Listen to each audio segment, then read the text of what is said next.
empieza en Lucas capítulo 10, empezando en el versículo 25. Antes de leer la palabra de Dios, quiero saludarlos de parte de su pastor, José Alberto, que me llamó esta mañana mientras venía en el camino. Yo le ofrecí, cuando él me pidió que lo sustituyera, le ofrecí que viniese alguien mucho mejor preparado que yo, un hermano muy piadoso que conozco desde mi niñez, desde mi juventud, y también una persona con muchos estudios. Pero él me dijo que no, porque él no iba a estar aquí y él prefería que viniera alguien conocido que alguien desconocido en su ausencia. Entonces el dicho se cumple, que es mejor un malo conocido que un bueno por conocer, porque el otro era mejor que yo, se lo garantizo, pero él quiso que viniera el malo conocido, así es que aquí me tienen. Me regocija estar con ustedes, hermanos. Gracias por recibirme y vamos a leer la palabra de Dios juntos en Lucas capítulo 10. Vamos a leer de los versículos 25 al 37. Y el tema de hoy es el buen samaritano, o la parábola del buen samaritano. Y quizás el título, si yo fuera un predicador de esos predicadores modernos y atractivos, le hubiese puesto un título llamativo que sería "Realmente nos importa", pero no me pega mucho el título y prefiero que sea el buen samaritano o la parábola del buen samaritano. Vamos a leerla juntos. Voy a leer de la versión de Reina Valera, Lucas capítulo 10, versículos 25 al 37. Y he aquí un intérprete de la ley se levantó y dijo para probarle: Maestro, ¿haciendo qué cosa heredaré la vida eterna? Y él le dijo: ¿qué está escrito en la ley? ¿Cómo lees? Aquel respondiendo dijo: amarás al Señor tu Dios con todo tu corazón y con toda tu alma y con todas tus fuerzas y con toda tu mente, y a tu prójimo como a ti mismo. Le dijo: bien has respondido, haz esto y vivirás. Pero él, queriendo justificarse a sí mismo, dijo a Jesús: ¿y quién es mi prójimo? Respondiendo Jesús dijo: un hombre descendía de Jerusalén a Jericó y cayó en manos de ladrones, los cuales le despojaron hiriéndole, se fueron dejándole medio muerto. Aconteció que descendió un sacerdote por aquel camino y viéndole pasó de largo. Asimismo un levita, llegando cerca de aquel lugar, viéndole pasó de largo. Pero un samaritano que iba de camino vino cerca de él y viéndole fue movido a misericordia. Y acercándose vendó sus heridas, les echó aceite y vino y le puso en su cabalgadura y lo llevó al mesón y cuidó de él. Al otro día al partir sacó 2 denarios y los dio al mesonero y le dijo: cuídamele y todo lo que gastes de más yo te lo pagaré cuando regrese. ¿Quién pues de estos 3 te parece que fue el prójimo del que cayó en manos de los ladrones? Él dijo: el que usó de misericordia con él.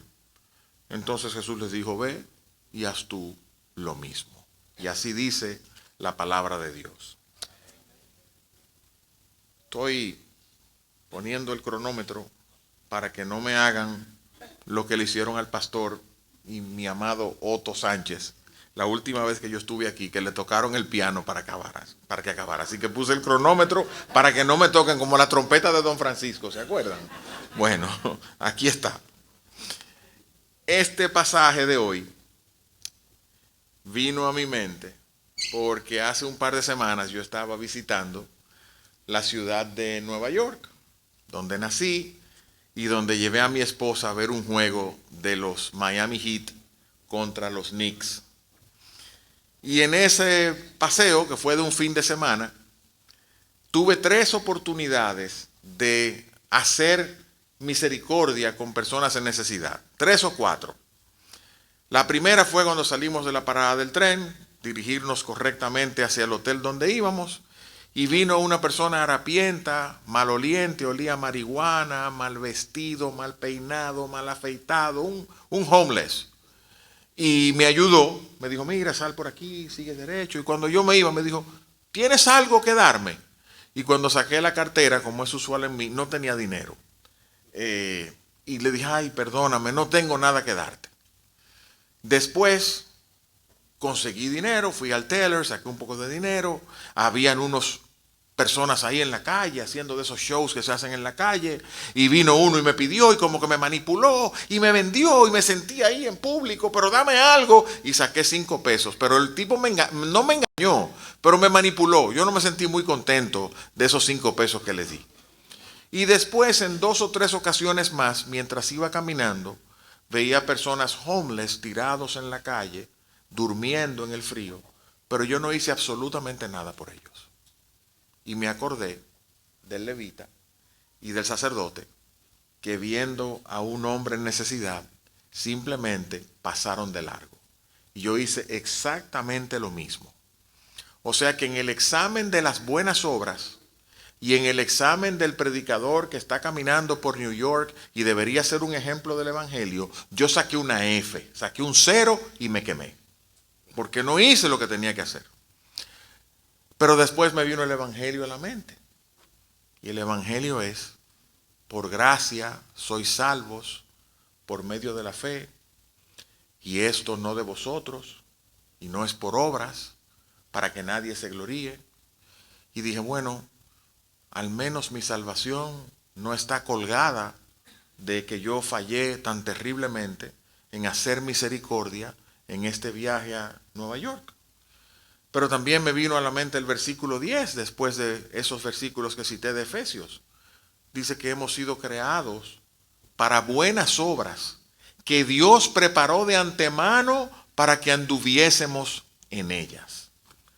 Entonces, esta tensión del evangelio, de la gracia de Dios en Cristo, la salvación gratuita.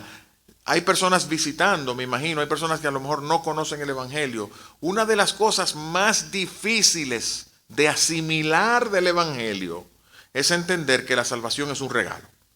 Es gratis. Es una cosa que Dios da por su gracia. La palabra gracia es eso, regalo. Y se recibe por medio de la fe. No es algo que uno se gana, no es algo en lo que uno obra. Pero es que yo soy tan fiel, tan bueno, tan devoto, tan caritativo o caritativa. Nada que ver. Dios los regala la salvación por medio de la fe, porque Cristo lo hizo todo en su vida y en su muerte. Y a quien lo recibe, Dios lo declara justo, le pone en su cuenta las buenas obras de Cristo y es salvo. ¡Qué bueno! Pero entonces no importan las buenas obras.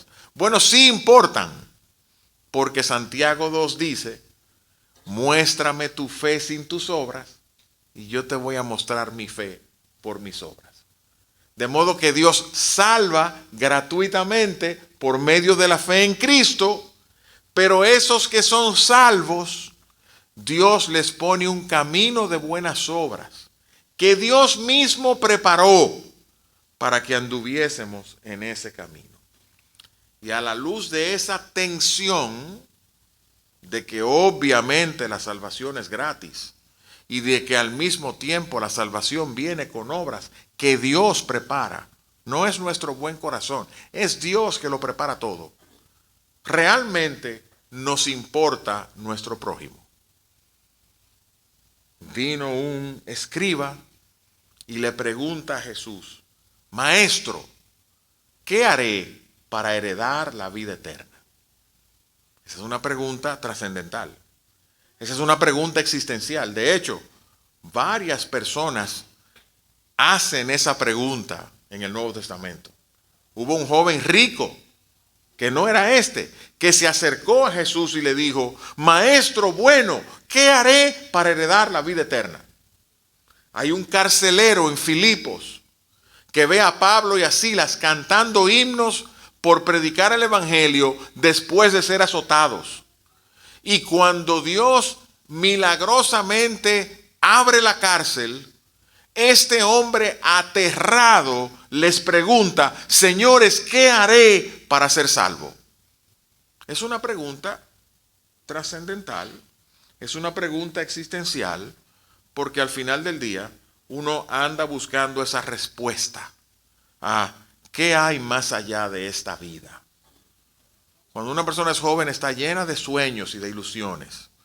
Y va pasando el tiempo Y algunos van logrando esos sueños y esas ilusiones. Y después que pasa el tiempo sigue el mismo vacío.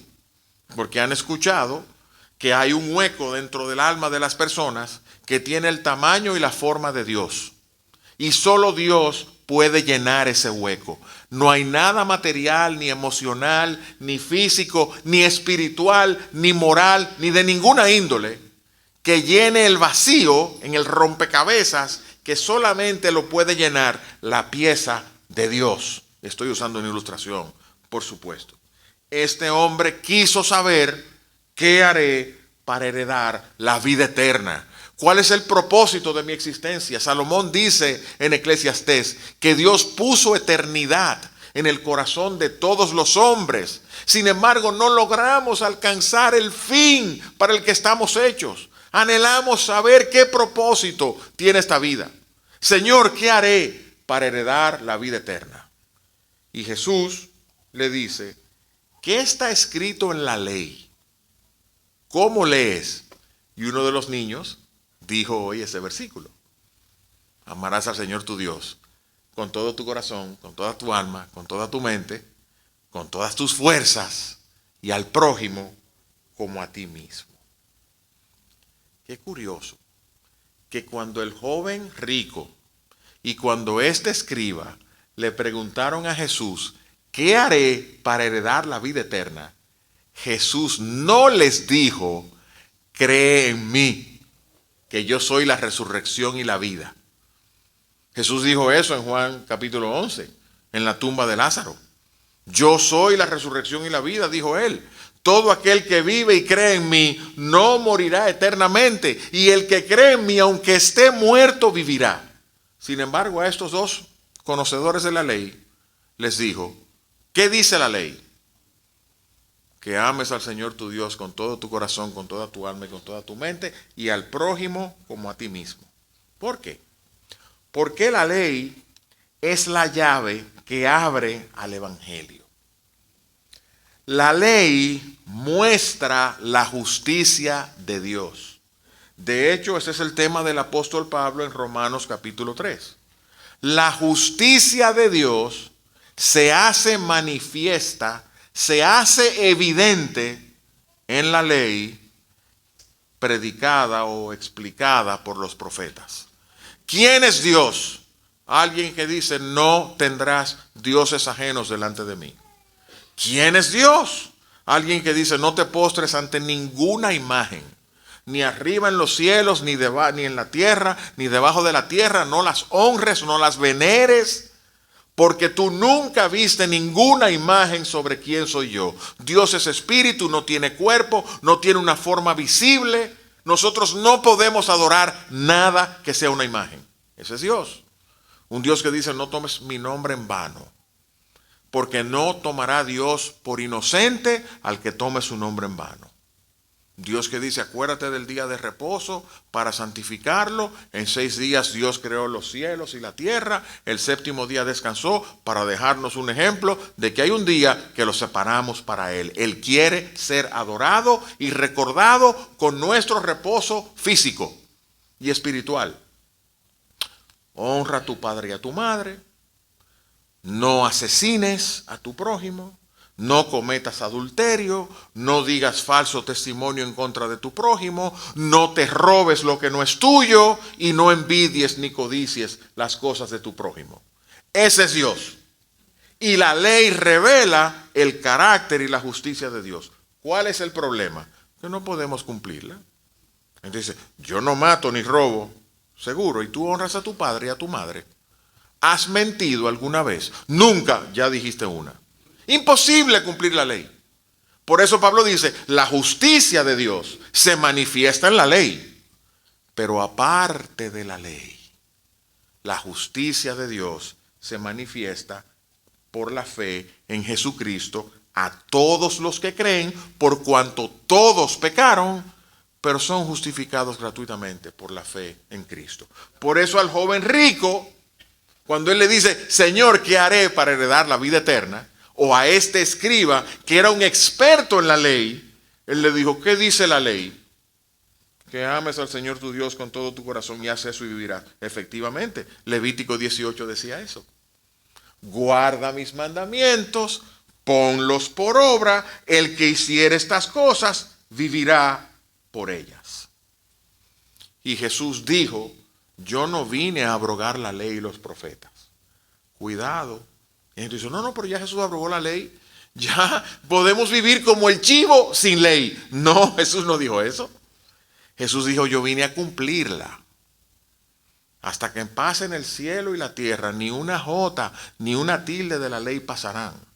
Y porque Jesús vino a cumplirla, el evangelio es que la ley de Dios yo también la cumplo en la obediencia de Cristo. Y la ley de Dios yo también la cumplo en la muerte de Cristo, que padeció en la cruz el castigo que la ley demanda sobre quien no la cumple, es decir, todos nosotros, porque la paga del pecado es la muerte. De modo que cuando Jesús le dice al escriba y le dice al joven rico, haz esto y vivirás, él no le está mintiendo. Él está diciendo, eso es lo que tú crees, porque eso es lo que dice Levítico 18 y tú sabes que eso es lo que debes hacer. Ahora es curioso que Jesús trató a este escriba distinto a otro que le hizo la misma pregunta. Y cuando Jesús le responde, y esto lo recoge Marcos capítulo 12, y es exactamente el mismo diálogo. ¿Qué dice la ley? O Jesús en ese caso le dice a él que ames al Señor tu Dios con todo tu corazón, con toda tu alma, con toda tu mente. Y ese escriba le dice, Rabí, has respondido bien. Es cierto que amar a Dios con toda la mente, el corazón y el alma es más que todos los sacrificios y es más que todos los holocaustos. Y Jesús, que vio su corazón y vio que había respondido y había reaccionado genuinamente, le dijo a ese otro escriba, tú no estás lejos del reino de Dios. Porque él vio que el escriba entendió la respuesta de Cristo. No es un tema de cumplir con ciertos puntos de la ley. El centro de la ley es amar a Dios con toda el alma, el corazón, las fuerzas y la mente. Pero este fariseo de Lucas 12 andaba buscando controversias. Como ese compañero de trabajo que hace preguntas. Pero no está haciendo preguntas porque le interesa aprender de la Biblia, sino porque es el tipo que quiere tener una controversia, una discusión de religión para demostrar cuánto él sabe y que sabe más que nosotros. Y Jesús fue seco y corto con este. No lo trató con la misma ternura y compasión que al fariseo de Marcos 12. Y la respuesta de Jesús es la parábola del buen samaritano.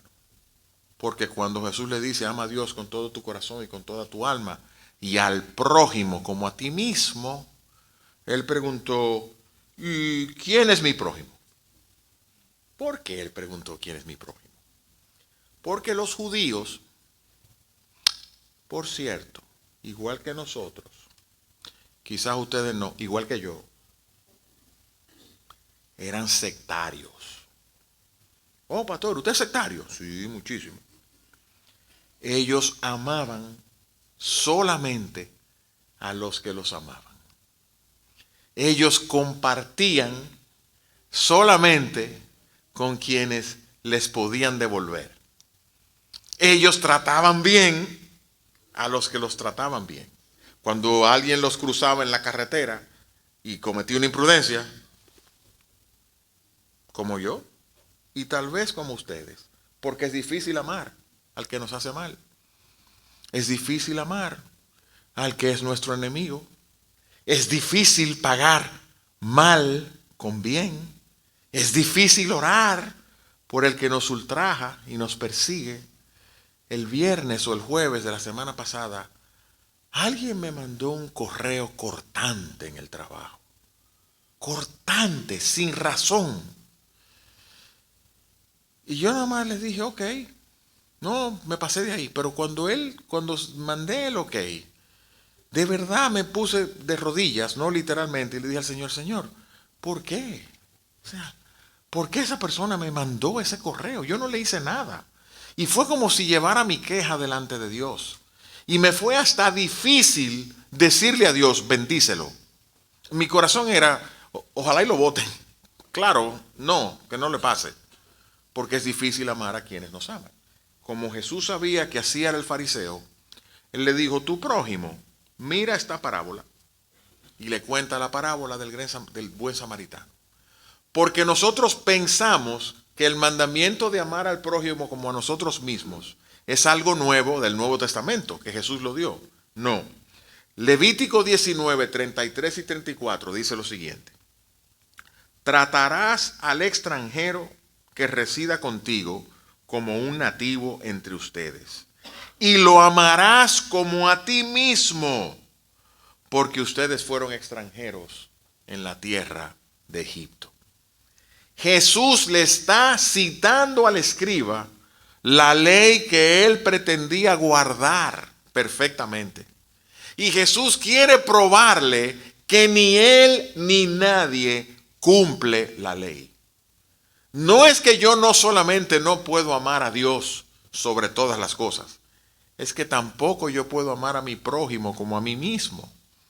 ¿Qué hacemos cuando llevamos a los niños, que espero no lo lleven muy a menudo porque no es buena comida, pero bueno, de cada año un día uno hace un desarreglo, y llevamos a los niños a McDonald's y nos traen las papitas primero en lo que sirven la bandeja, que uno ve esa papita crujiente, calientica, acabadita de hacer, y la saca, ¿y qué hace? Y ahí está mi esposa y mis hijos.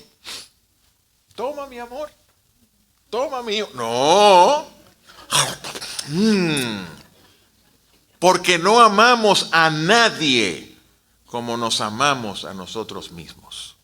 Nos paramos en el espejo por la mañana, tapar los huecos de la calva, asegurarnos que estamos bien peinados y que nos vemos bien. Nosotros no vamos a la esposa, ven mi amor, a arreglarte.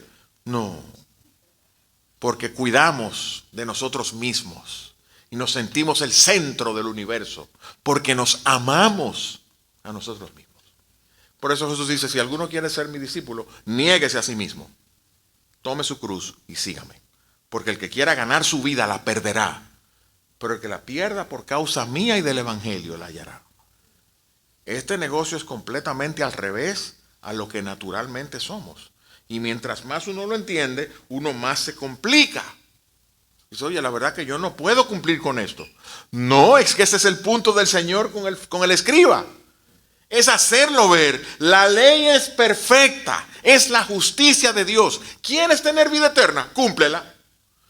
No, Señor, pero no me da. Vamos a hablar entonces. Ese es el evangelio. No me alcanza para cumplirla.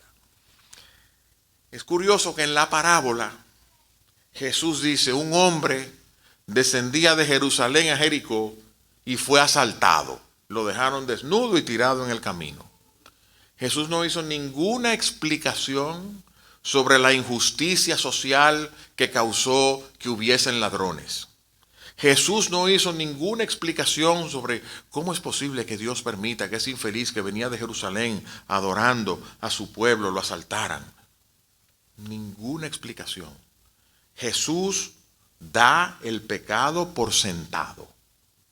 El pecado existe, no como el que piensa en la oficina que descubrió el fósforo en palitos. Porque uno tiene ese compañero de trabajo que dice, bueno, explícame. Si Dios es omnipotente y bueno, ¿cómo es posible que permita el mal? Y él cree que él descubrió las ruedas redondas. Esa pregunta es más vieja que el frío. Está en el libro de Job. Eso ya hace rato que lo inventaron. Y Dios no da respuesta. Excepto que vivimos en un mundo caído, en un mundo maldito por el pecado, no de Dios, sino del hombre. Por eso, como dice John Piper, ¿por qué hay mal en el mundo? Por 3 razones. Por el pecado de Adán, el primer hombre, a quien se le dijo, maldita será la tierra por tu causa. Por el pecado de mis vecinos, que me ponen música alta de noche, y hay uno que fuma marihuana y me llena el patio de la peste de marihuana, y el otro que se pone a hacer karaoke a las 3 de la mañana a cantar La Primavera, y yo no puedo dormir. Sí, por eso hay problemas, por mi vecino. Pero especialmente el mundo tiene problemas por mí, por mi pecado. Como dijo G.K. Chesterton, cuando le preguntaron a aquel apologista del siglo XIX, señor Chesterton, ¿usted nos puede describir cuál es el problema con el mundo? Oh sí, con mucho gusto lo describo. El problema soy yo. Por eso hay problemas. Por nuestro pecado, por el de nuestro prójimo y por el de Adán. Mientras vivimos en este lío de un mundo maldito por el pecado, donde hay mal, cáncer, muerte, desgracia, destrucción, divorcio, ¿cómo nos diferenciamos los que decimos amar a Dios en medio de este lío? Jesús da la parábola. Dice, por ahí pasó el levita que servía a Dios. ¿Quiénes eran los levitas? Habían 4 familias. Y de esa tribu eran los únicos que se les permitía servir en el tabernáculo. Y servían por temporadas. Su trabajo exclusivo, ni siquiera podían tener tierras, ni heredad. Su heredad era Dios mismo. Y su trabajo era servir en el tabernáculo. Y pasó uno, me imagino que ocupado en su servicio, vio al hombre, siguió de largo. Después pasa un sacerdote. El sacerdote también era levita, pero era de la familia de Aarón. Y esos eran los únicos que podían ofrecer el sacrificio. Y Jesús toma a los 2 oficios más exaltados en Israel, los oficios que se ocupaban de las cosas de Dios y del hombre, porque ellos eran los que acercaban al hombre a Dios con los sacrificios y acercaban a Dios a los hombres con su mediación. Y a estos que estaban puestos en Israel para representar a Dios o para representar a los hombres frente a Dios, ahí hay un prójimo maldito por el pecado, sufriendo las consecuencias de la maldición que se le dio a Adán. Lo dejaron desnudo y herido en el camino. Y ellos pasaron de largo. ¿Se acuerdan cuando el apóstol Juan dice, si nosotros decimos amar a Dios, a quien no vemos, ¿cómo es eso cierto si nosotros no amamos a nuestro prójimo, a quien vemos? O cuando Santiago dice, ¿cómo puedes mostrar fe sin obras?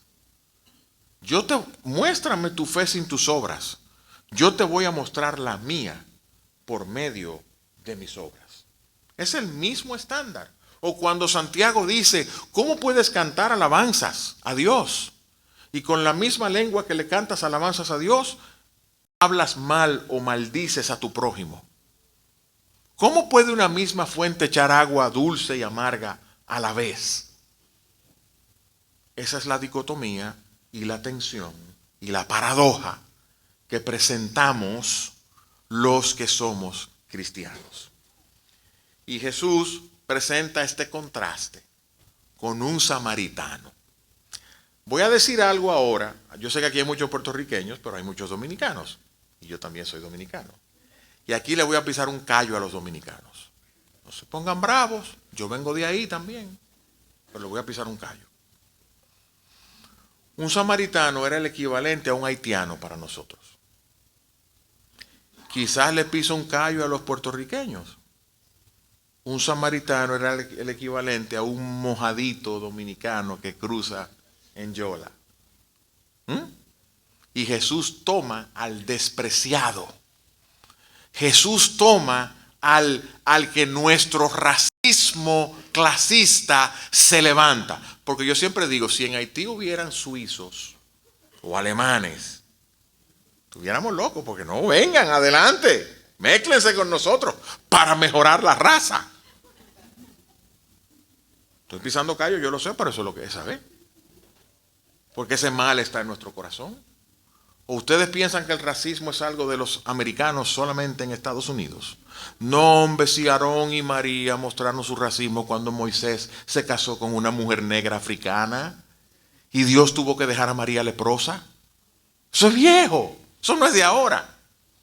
Eso está en el mal y el pecado del corazón del hombre, que nos creemos mejores, nos creemos superiores y a algunos los menospreciamos. Y Jesús buscó al más menospreciado y comparó a la casta religiosa, a los levitas y a los sacerdotes, a los cristianos, a los teólogos y al haitiano o al dominicano en Puerto Rico. Condenado y despreciado por ser samaritano. Pero cuando vio al hombre en necesidad, fue movido a misericordia y se acercó. Los otros, como yo en Nueva York, pasaron de largo. Este se acercó.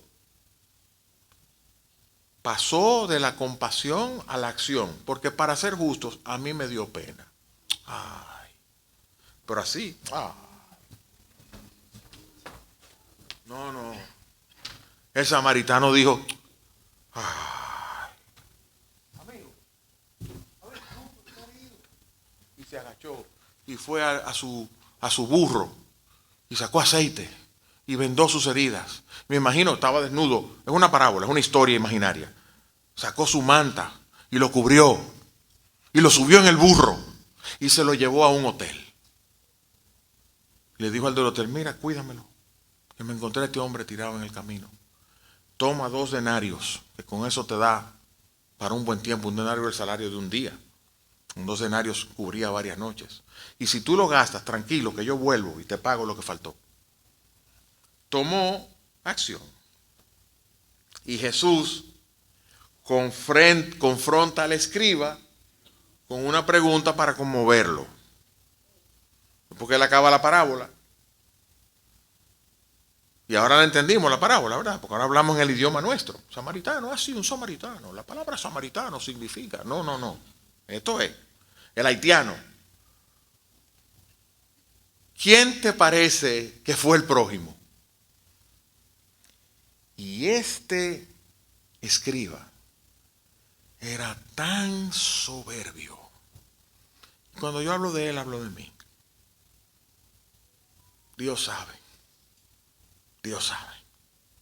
que cuando yo pienso en un fariseo o en un escriba o en el peor pecador, estoy sacando el espejo y mirándome. Este hombre era tan soberbio, tan duro de servir, con toda su teología reformada, con todos sus libros, con todo su conocimiento, con todos sus años sirviendo y predicando, que ni siquiera le dijo a Jesús el samaritano para no tomarlo en su boca. Era tal el desprecio que él dijo, el que usó de misericordia. Así de duro fue su corazón. Pero me gusta que Jesús fue atrás del corazón del escriba. Él no solamente le dio información, él le dijo, ahora dime tú, ¿quién entendió el asunto?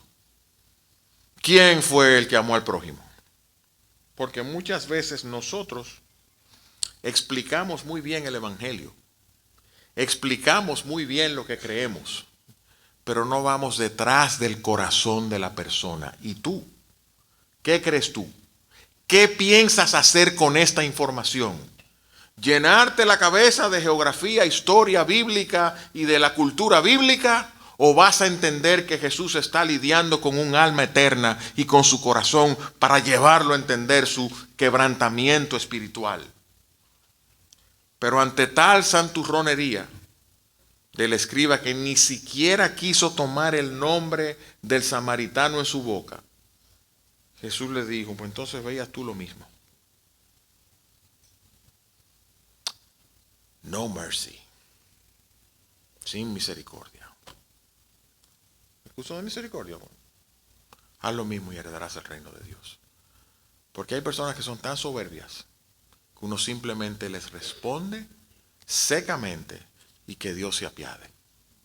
Jesús no se detuvo a argumentar con este escriba, como lo hizo con el otro, a quien le dijo: no estás lejos del reino de Dios. ¿Cuál es la conclusión de la historia? Bueno, la conclusión es que la salvación no es por obras.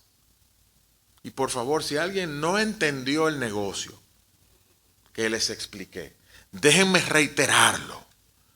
Esto no es para que ahora salgamos a la calle a buscar personas, a darles limosnas y decirle: tú ves, Dios, estoy dando limosnas, sálvame. No, no. Yo creía, antes de ser creyente en el Evangelio, que yo iba al cielo. Les voy a contar por qué. Porque cuando tenía unos 15 o 16 años, estaba saliendo de un centro comercial y una persona pidiendo limosna me pidió limosna. Imagínense, hace 15 o 16 años, hace mucho de eso. Una persona me pidió 10 centavos, no, me pidió limosna. Y lo único que yo tenía eran los 10 centavos que costaba el autobús. Guagua, les decimos los dominicanos a un autobús. Yo solo tenía los 10 centavos de la guagua. Y cuando él me lo pidió, le dije: ah, sí, toma. Y me fui a pie para mi casa. Y desde ese día yo pensé que ya yo tenía el cielo ganado. O sea, el cielo cuesta 10 centavos. El cielo que le costó a Dios enviar a su Hijo a encarnarse, a vivir 33 años y medio cumpliendo la ley y a ir a la cruz y sufrir el infierno en la cruz y la ira de su Padre y derramar su sangre para poder comprar el cielo a costo de su vida. 10 centavos de una guagua. Eso era mi gran blasfemia. Mi gran blasfemia que me hubiese hundido en lo más hondo del infierno es yo pararme a decirle a Dios: yo le di mi pasaje a un limosnero. Ojalá y no haya nadie aquí. Pensando, pero yo soy buena madre, yo soy buen padre, yo soy buen esposo, yo no cometo adulterio, yo soy buena hija, yo trabajo bien, yo soy muy honrado en mi trabajo. Yo sirvo en la iglesia, yo predico, yo dirijo células, estudios bíblicos, grupos de hogar. Ojalá y no haya nadie aquí pensando: oh, pero por supuesto que yo merezco el cielo. Ojalá y nosotros hagamos lo que leyó el hermano al principio, el hermano Héctor. Si alguien vino a saludarme y me vio con los ojos llorosos, fue por eso. Porque ese texto me movió como un siervo mira la mano de su Señor. Así te miramos, oh Dios, en busca de misericordia. Y ese texto me trajo a la mente a mi perrito, Simba, que a veces me mira, y él me mira con ojitos tristes, y yo me acerco y lo abrazo, y le hago saber que yo lo quiero mucho, y lo beso. El que no se acerca a Dios mirándolo como un siervo, mira al ojo o a la mano de su Señor, no entiende la santidad de Dios, ni entiende el evangelio de Dios. Esta parábola no es para enseñar salvación por obras, pero es para enseñar que el cristianismo no es un mero caminar contemplativo. Esta persona que siempre está mirándose a sí mismos. ¿Cómo está, hermano, aquí luchando con la santidad? Está bien, luche por la santidad. Sin santidad nadie verá a Dios, pero es la santidad de Cristo la que nos va a llevar a ver a Dios, no la nuestra. Cábenlo de entender. El cristianismo no es un caminar contemplativo. Jesús dijo: así brille vuestra luz delante de los hombres. Cuando yo voy al trabajo mañana, o a la escuela, o a la universidad, o al vecino, o a lo que sea que hago, así brille vuestra luz delante de los hombres. ¿Cuál luz? Aquí leyendo mi Biblia, ayunando, siendo santo. No, que vean vuestras buenas obras. Y en esas buenas obras digan: pero ¿por qué fulano es diferente? ¿Qué es lo que tiene Federico en el taller? ¿Qué él es como diferente a los otros?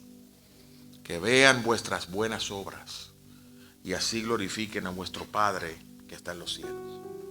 Por eso Gálatas 6 dice, en la medida que tengamos oportunidad, hagamos bien a todos los hombres, especialmente a los de la familia de la fe.